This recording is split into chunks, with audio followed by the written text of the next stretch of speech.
প্রিয় দেশবাসী, সবাইকে বাংলা নববর্ষ 1432-এর শুভেচ্ছা জানাচ্ছি।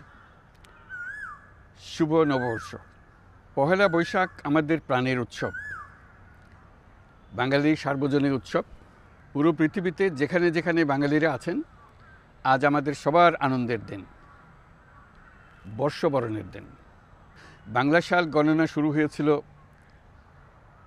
কৃষিকাজের সুবিধার জন্য, ফসলি সন হিসেবে। এখনও এদেশের কৃষকরা বাংলা তারিখের হিসেবেই বীজ বোনেন, ফসল তোলেন। বাংলা নববর্ষের এক অবিচ্ছেদ্য অংশ হালখাতা। এখনকার আধুনিক সময়েও এখনও এই হালখাতার ঐতিহ্যকে ধরে রেখেছেন বাংলাদেশের হাটে বাজারে, শহরে বন্দরে। নববর্ষের বৈশাখী মেলায় বাংলাদেশের জেলায় জেলায় উদ্যোক্তারা সারা দেশে ঐতিহ্যবাহী শীতল পাটি, মাটির হাঁড়ি পাতিল, খেলনা, হাত পাখা ইত্যাদি তৈরি করে নিজেদের সৃজনশীলতাকে তুলে ধরেন এই দিনকে উপলক্ষ করে।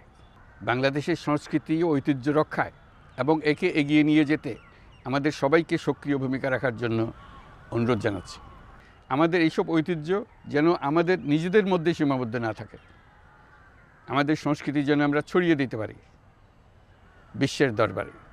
বছরের এই দিনটিতেই আমরা সুযোগ পাই আমাদের সুদীর্ঘ ঐতিহ্যকে নতুনভাবে নতুন প্রজন্মের কাছে উৎসবমুখর পরিবেশে তুলে ধরতে এবং পৃথিবীর সামনেই তুলে ধরতে।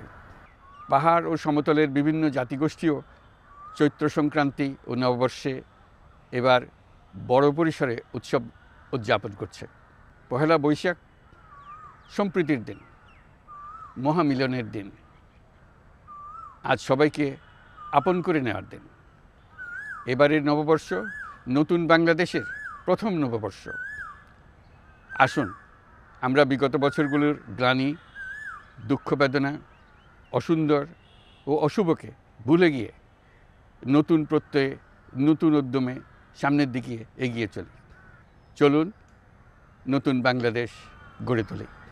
24-এর গণ অভ্যুত্থান আমাদের সামনে বৈষম্যহীন বাংলাদেশ গড়ে তোলার সুযোগ এনে দিয়েছে। এই সুযোগ যেন আমরা না হারাই। বৈষম্যহীন বাংলাদেশ গড়াই হোক এবছর নববর্ষের আমাদের অঙ্গীকার। আমি নববর্ষের সকল আয়োজন ও উদ্যোগের সাফল্য কামনা করছি। নববর্ষ 1432 আমাদের সবার জন্য শুভদিনের সূচনা করুক। নববর্ষ আমাদের সকলের জন্য নতুন ও গভীর আনন্দের উন্মোচন করুক, এই কামনা করছি। সবাইকে আবারও আমার নববর্ষের শুভেচ্ছা ও সালাম জানাচ্ছি। আসসালামু আলাইকুম। মহান আল্লাহ আমাদের সহায় হন।